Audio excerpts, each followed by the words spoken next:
ಗಣರಾಜ್ಯೋತ್ಸವದ ಶುಭಾಶಯಗಳನ್ನು ಹೇಳೋದಕ್ಕೆ ಬಯಸ್ತೇನೆ. ನಮ್ಮ ದೇಶ ರಚನೆಯಾಗಿ ಸ್ವತಂತ್ರ ಬಂದ ನಂತರ ದೇಶದ ಭವಿಷ್ಯವನ್ನು ರೂಪಿಸೋದ್ರಲ್ಲಿ ಸಂವಿಧಾನ ಏನು ರಚನೆ ಆಯಿತು ಅದನ್ನು ನಮ್ಮ ದೇಶಕ್ಕೆ ಸಮರ್ಪಣೆ ಮಾಡಿಕೊಂಡಿರ್ತಕ್ಕಂಥ ಐತಿಹಾಸಿಕ ದಿನ. ಆದ್ದರಿಂದ ಇದನ್ನು ನಾವು ಪ್ರತಿಯೊಬ್ಬ ಪ್ರಜೆ ಕೂಡ ಇವತ್ತು ಅದನ್ನು ಸ್ಮರಣೆ ಮಾಡ್ಕೋಬೇಕು ಮತ್ತು ಈ ಉಜ್ವಲ ಭವಿಷ್ಯದ ಕಡೆ ನಾವೇನು ನೋಡ್ತಾ ಇದ್ದೀವಿ, ನಮ್ಮ ಸಂವಿಧಾನದಲ್ಲಿರುವಂಥ ಆಶೋತ್ತರಗಳ ಅನ್ವಯ ನಾವು ಹೆಜ್ಜೆಗಳಿಟ್ಟರೆ ಖಂಡಿತ ದೇಶದ ಬೆಳವಣಿಗೆ ಮತ್ತು ಅಭಿವೃದ್ಧಿ ಆಗೋದ್ರಲ್ಲಿ ಸಂದೇಹ ಇಲ್ಲ. ಅದಕ್ಕೆ ಎಲ್ಲರೂ ಕೂಡ ಇವತ್ತು ನಮಗೆ ಒಂದು ಹೆಮ್ಮೆಯ ದಿನ ಅಂತ ಹೇಳೋದಕ್ಕೆ ನಾನು ಹೇಳೋದಕ್ಕೆ ಬಯಸ್ತೇನೆ. ಸರ್, ಈಗ ಸದನದಲ್ಲಿ ರಾಜ್ಯಪಾಲರ ಭಾಷಣ ಮಾಡಲೇ ಇಲ್ಲ ಅವರು, ಹಾಗೆ ಉತ್ತರ ವಿವಾದ. ಆದರೆ ಅದರ ಎಲ್ಲ ಬೆಳವಣಿಗೆಗಳ ಬಗ್ಗೆ ರಾಷ್ಟ್ರಪತಿಗೆ ರಾಜ್ಯಪಾಲರಿಗೆ ವರದಿ ರಾಜ್ಯಪಾಲರು ಅವರ ಒಂದು ಏನು ಕೆಲಸ ಕಾರ್ಯಗಳು ಮಾಡಬೇಕು ಅವ್ರು ಮಾಡ್ತಾರೆ. ನಾನು ಅದರ ಬಗ್ಗೆ ಏನು ಮಾತಾಡೋಕ್ಕೆ ಹೋಗೋದಿಲ್ಲ. ಅವ್ರಿಗೆ ಎಲ್ಲ ರೀತಿಯ ಹಕ್ಕುಗಳಿರ್ತದೆ. ಆದರೆ ನಮ್ಮ ಒಂದು ರಾಜ್ಯಪಾಲರು ರಾಜ್ಯ ಸರ್ಕಾರದ ಒಬ್ಬ ಪ್ರತಿನಿಧಿಯಾಗಿ ಇರ್ತಕ್ಕಂಥವ್ರು ಮತ್ತು ರಾಜ್ಯಪಾಲರ ಭಾಷಣ ಅಂತ ಹೇಳಿದಾಗ ಅದು ಅವರ ಭಾಷಣ ಅಲ್ಲ, ಅದು ಸರ್ಕಾರದ ಭಾಷಣ ಆಗ್ತದೆ. ಸರ್ಕಾರ ಅಭಿಪ್ರಾಯಗಳೇನು, ಈ ರಾಜ್ಯದ ಪರವಾಗಿ ಏನು ನಾವು ಮಾಡಬೇಕು ಅಂತ ಇದ್ದೇವೆ ಮತ್ತು ರಾಜ್ಯಕ್ಕೆ ಆಗ್ತಾ ಇರತಕ್ಕಂಥ ಸಮಸ್ಯೆಗಳಿರ್ಬೋದು ಅಥವಾ ಬೆಳವಣಿಗೆಗಳಿರ್ಬೋದು ಅದ್ರ ಬಗ್ಗೆ ನಾವು ಪ್ರಸ್ತಾಪ ಮಾಡ್ತೀವಿ. ಅದರಿಂದ ರಾಜ್ಯಪಾಲರ ಭಾಷಣ ಅದು ಸಂವಿಧಾನದಲ್ಲಿ ಒಂದು ಅವಕಾಶ ಕೊಟ್ಟಿರುವಂಥದ್ದು ಅಷ್ಟೇ. ಆದರೆ ಅದು ಸರ್ಕಾರದ ಒಂದು ಅಭಿಪ್ರಾಯಗಳು ಮತ್ತು ಸರ್ಕಾರದ ಉದ್ದೇಶಗಳನ್ನು ಅದ್ರ ಬಗ್ಗೆ ಹೇಳುವಂಥದ್ದು. ಅದರಿಂದ ಇದರ ಅರ್ಥ ರಾಜ್ಯಪಾಲರು ಅವ್ರು ಏನು ಬೇಕಾದರೂ ಹೇಳ್ಬೋದು ಅಂತೇನಲ್ಲ. ಅದರಿಂದ ಇದು ಒಂದು ರೀತಿ ಎಲ್ಲೋ ಒಂದು ಕಡೆ ಎಲ್ಲೆಲ್ಲಿ BJP ಏತರ ರಾಜ್ಯಗಳಿದೆ ಅಲ್ಲಿ ನಾವು ನೋಡ್ತಾ ಇದ್ದೇವೆ ರಾಜ್ಯಪಾಲರ ಒಂದು ನಡೆ ಮತ್ತು ಯಾವ ರೀತಿಯಾಗಿ ಅಲ್ಲಿರುವಂಥ ಆಡಳಿತ ಮಾಡ್ತಾ ಇರ್ತಕ್ಕಂಥ ಸರ್ಕಾರಗಳಿಗೆ ತೊಂದರೆ ಕೊಡ್ತಾ ಇರ್ತಕ್ಕಂಥದ್ದು ಮತ್ತು ಒಂದು ರೀತಿ ಕೇಂದ್ರ ಸರ್ಕಾರದ ಒಂದು ಕಪಿಮುಷ್ಟಿಯಲ್ಲಿ ಅವರ ಕೇಂದ್ರ ಒಂದು BJPಯ ಒಂದು ಮಾರ್ಗದರ್ಶನದಲ್ಲಿ ನಡೆಯತಕ್ಕಂಥದ್ದು ಕೂಡ ಆಗ್ತಾಯಿದೆ. ಅದು ನಮ್ಮ ದೇಶದ ಒಕ್ಕೂಟ ವ್ಯವಸ್ಥೆ. ಇವತ್ತು ಗಣರಾಜ್ಯ ರಿಪಬ್ಲಿಕ್ ಡೇ ಅಂದರೆ ಸಂವಿಧಾನ ರಚನೆಯಾದ ದಿನ. ಈ ಸಂವಿಧಾನದ ಆಶಯ ಉತ್ತರಗಳಿಗೆ ಒಂದು ರೀತಿ ಧಿಕ್ಕರಿಸುವಂಥ ನಡೆ ಇವತ್ತು ರಾಜ್ಯಪಾಲರದ್ದು ಆಗ್ತಾ ಇರುವಂಥದ್ದು. ಅದು ಒಳ್ಳೆಯದಲ್ಲ. ಒಂದು ಫೆಡರಲ್ ಸ್ಟ್ರಕ್ಚರ್ಗೆ, ಅದು ಒಕ್ಕೂಟದ ವ್ಯವಸ್ಥೆಗೆ ಒಳ್ಳೆಯದಲ್ಲ. ಅದು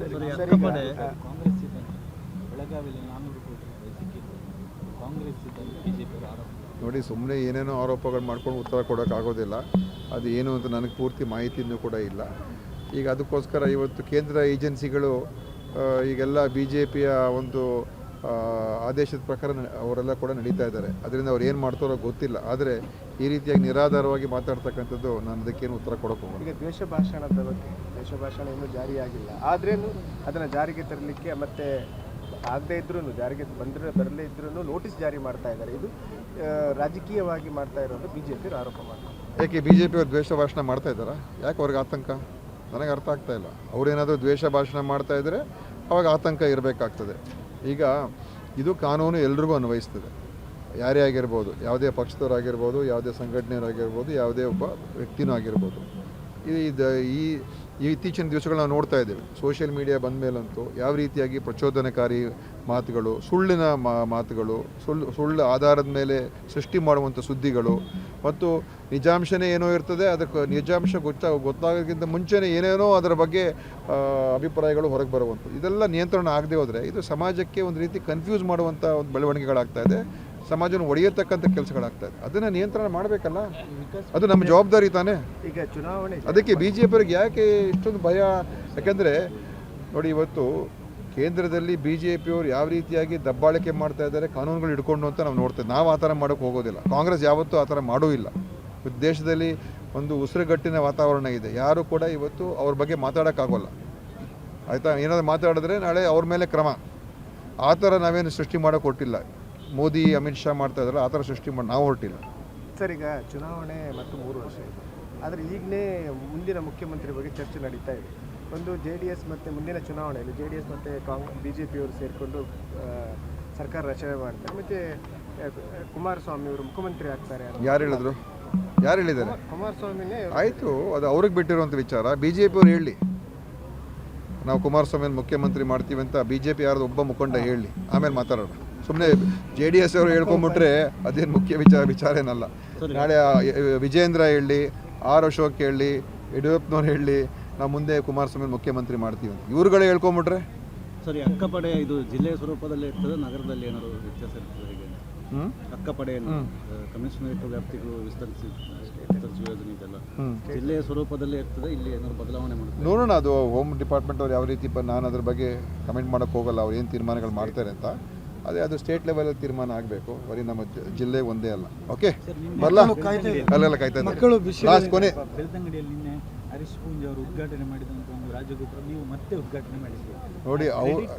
ರಾಜಗೋಪುರ ಅವರು ನಮ್ಮ ಕಾರ್ಯಕ್ರಮ ಅಲ್ಲ, ದೇವಸ್ಥಾನದವ್ರು ನಮ್ಮನ್ನಲ್ಲಿ ಕರೆಸಿದ್ರು, ನಾವು ಆ ಕಾರ್ಯಕ್ರಮಕ್ಕೆ ಹೋಗಿದ್ದು ಮತ್ತು ಅಲ್ಲಿ ಸಾಕಷ್ಟು ಅನುದಾನಗಳನ್ನು ನಮ್ಮ ಸರ್ಕಾರ ಕೊಟ್ಟಿರುವಂಥದ್ದು, ಇನ್ನೂ ಕೊಡ್ತೀವಿ ಅಂತ ಹೇಳಿದ್ದೀವಿ. ಈಗಾಗಲೇ ಅದಕ್ಕೆ ಸ್ವಲ್ಪ ಅನುದಾನ ಬಿಡುಗಡೆ ಆಗಿದೆ, ಇನ್ನೂ ಸ್ವಲ್ಪ ಕೊಡ್ತೀವಿ, ಇನ್ನೊಂದು 15 ಲಕ್ಷ ಬಿಡುಗಡೆ ಮಾಡ್ತೀವಿ ಅಂತ ಹೇಳಿದ್ವಿ, ಇನ್ನೂ ಅದ್ರ ಮೇಲೆ 10 ಲಕ್ಷ ಕೊಡ್ತೀವಿ ಅಂತ ಹೇಳಿದ್ವಿ. ಅದಕ್ಕೆ ದೇವಸ್ಥಾನಕ್ಕೆ ಕರೆಸಿದ್ರು, ನಾನೇನು ಹೋಗಿ ಅದನ್ನು ಆರ್ಗನೈಸ್ ಮಾಡಿಲ್ಲ, ಅದು ಸರ್ಕಾರದ ಕಾರ್ಯಕ್ರಮ ಅಲ್ಲ.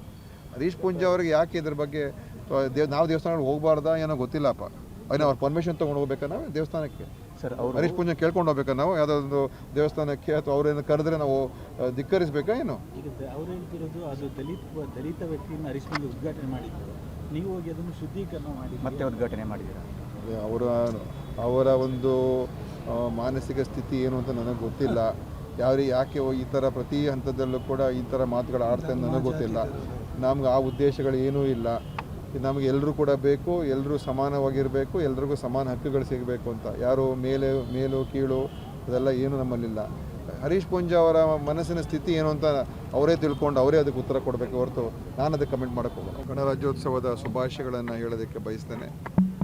ನಮ್ಮ ದೇಶ ರಚನೆಯಾಗಿ ಸ್ವತಂತ್ರ ಬಂದ ನಂತರ ದೇಶದ ಭವಿಷ್ಯವನ್ನು ರೂಪಿಸೋದ್ರಲ್ಲಿ ಸಂವಿಧಾನ ಏನು ರಚನೆ ಆಯಿತು ಅದನ್ನು ನಮ್ಮ ದೇಶಕ್ಕೆ ಸಮರ್ಪಣೆ ಮಾಡಿಕೊಂಡಿರ್ತಕ್ಕಂಥ ಐತಿಹಾಸಿಕ ದಿನ. ಆದ್ದರಿಂದ ಇದನ್ನು ನಾವು ಪ್ರತಿಯೊಬ್ಬ ಪ್ರಜೆ ಕೂಡ ಇವತ್ತು ಅದನ್ನು ಸ್ಮರಣೆ ಮಾಡ್ಕೋಬೇಕು ಮತ್ತು ಈ ಉಜ್ವಲ ಭವಿಷ್ಯದ ಕಡೆ ನಾವೇನು ನೋಡ್ತಾ ಇದ್ದೀವಿ, ನಮ್ಮ ಸಂವಿಧಾನದಲ್ಲಿರುವಂಥ ಆಶೋತ್ತರಗಳ ಅನ್ವಯ ನಾವು ಹೆಜ್ಜೆಗಳಿಟ್ಟರೆ ಖಂಡಿತ ಈ ದೇಶದ ಬೆಳವಣಿಗೆ ಮತ್ತು ಅಭಿವೃದ್ಧಿ ಆಗೋದ್ರಲ್ಲಿ ಸಂದೇಹ ಇಲ್ಲ. ಅದಕ್ಕೆ ಎಲ್ಲರೂ ಕೂಡ ಇವತ್ತು ನಮಗೆ ಒಂದು ಹೆಮ್ಮೆಯ ದಿನ ಅಂತ ಹೇಳೋದಕ್ಕೆ ನಾನು ಹೇಳೋದಕ್ಕೆ ಬಯಸ್ತೇನೆ. ಸರ್, ಈಗ ಸದನದಲ್ಲಿ ರಾಜ್ಯಪಾಲರ ಭಾಷಣ ಮಾಡಲೇ ಇಲ್ಲ ಅವರು, ಹಾಗೆ ಉತ್ತರ ವಿವಾದ. ಆದರೆ ಅದರ ಎಲ್ಲ ಬೆಳವಣಿಗೆಗಳ ಬಗ್ಗೆ ರಾಷ್ಟ್ರಪತಿಗೆ ರಾಜ್ಯಪಾಲರಿಗೆ ವರದಿ ರಾಜ್ಯಪಾಲರು ಅವರ ಒಂದು ಏನು ಕೆಲಸ ಕಾರ್ಯಗಳು ಮಾಡಬೇಕು ಅವ್ರು ಮಾಡ್ತಾರೆ. ನಾನು ಅದ್ರ ಬಗ್ಗೆ ಏನು ಮಾತಾಡೋಕ್ಕೆ ಹೋಗೋದಿಲ್ಲ, ಅವ್ರಿಗೆ ಎಲ್ಲ ರೀತಿಯ ಹಕ್ಕುಗಳಿರ್ತದೆ. ಆದರೆ ನಮ್ಮ ಒಂದು ರಾಜ್ಯಪಾಲರು ರಾಜ್ಯ ಸರ್ಕಾರದ ಒಬ್ಬ ಪ್ರತಿನಿಧಿಯಾಗಿ ಇರ್ತಕ್ಕಂಥವ್ರು ಮತ್ತು ರಾಜ್ಯಪಾಲರ ಭಾಷಣ ಅಂತ ಹೇಳಿದಾಗ ಅದು ಅವರ ಭಾಷಣ ಅಲ್ಲ, ಅದು ಸರ್ಕಾರದ ಭಾಷಣ ಆಗ್ತದೆ. ಸರ್ಕಾರದ ಅಭಿಪ್ರಾಯಗಳೇನು, ಈ ರಾಜ್ಯದ ಪರವಾಗಿ ಏನು ನಾವು ಮಾಡಬೇಕು ಅಂತ ಇದ್ದೇವೆ ಮತ್ತು ರಾಜ್ಯಕ್ಕೆ ಆಗ್ತಾ ಇರತಕ್ಕಂಥ ಸಮಸ್ಯೆಗಳಿರ್ಬೋದು ಅಥವಾ ಬೆಳವಣಿಗೆಗಳಿರ್ಬೋದು ಅದ್ರ ಬಗ್ಗೆ ನಾವು ಪ್ರಸ್ತಾಪ ಮಾಡ್ತೀವಿ.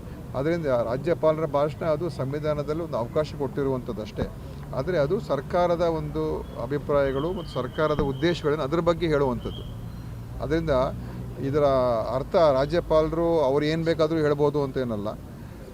ಅದರಿಂದ ಇದು ಒಂದು ರೀತಿ ಎಲ್ಲೋ ಒಂದು ಕಡೆ ಎಲ್ಲೆಲ್ಲಿ BJP ಏತರ ರಾಜ್ಯಗಳಿದೆ ಅಲ್ಲಿ ನಾವು ನೋಡ್ತಾ ಇದ್ದೇವೆ ರಾಜ್ಯಪಾಲರ ಒಂದು ನಡೆ ಮತ್ತು ಯಾವ ರೀತಿಯಾಗಿ ಅಲ್ಲಿರುವಂಥ ಆಡಳಿತ ಮಾಡ್ತಾ ಇರ್ತಕ್ಕಂಥ ಸರ್ಕಾರಗಳಿಗೆ ತೊಂದರೆ ಕೊಡ್ತಾ ಇರ್ತಕ್ಕಂಥದ್ದು ಮತ್ತು ಒಂದು ರೀತಿ ಕೇಂದ್ರ ಸರ್ಕಾರದ ಒಂದು ಕಪಿಮುಷ್ಟಿಯಲ್ಲಿ ಅವರ ಕೇಂದ್ರ ಒಂದು BJPಯ ಒಂದು ಮಾರ್ಗದರ್ಶನದಲ್ಲಿ ನಡೆಯತಕ್ಕಂಥದ್ದು ಕೂಡ ಆಗ್ತಾಯಿದೆ. ಅದು ನಮ್ಮ ದೇಶದ ಒಕ್ಕೂಟ ವ್ಯವಸ್ಥೆ. ಇವತ್ತು ಗಣರಾಜ್ಯ ರಿಪಬ್ಲಿಕ್ ಡೇ, ಇದು ಸಂವಿಧಾನ ರಚನೆಯಾದ ದಿನ. ಈ ಸಂವಿಧಾನದ ಆಶಯ ಉತ್ತರಗಳಿಗೆ ಒಂದು ರೀತಿ ಧಿಕ್ಕರಿಸುವಂಥ ನಡೆ ಇವತ್ತು ರಾಜ್ಯಪಾಲರದ್ದು ಆಗ್ತಾ ಇರುವಂಥದ್ದು. ಅದು ಒಳ್ಳೆಯದಲ್ಲ, ಒಂದು ಫೆಡರಲ್ ಸ್ಟ್ರಕ್ಚರ್ಗೆ, ಅದು ಒಕ್ಕೂಟದ ವ್ಯವಸ್ಥೆಗೆ ಒಳ್ಳೆಯದಲ್ಲ. ಅದು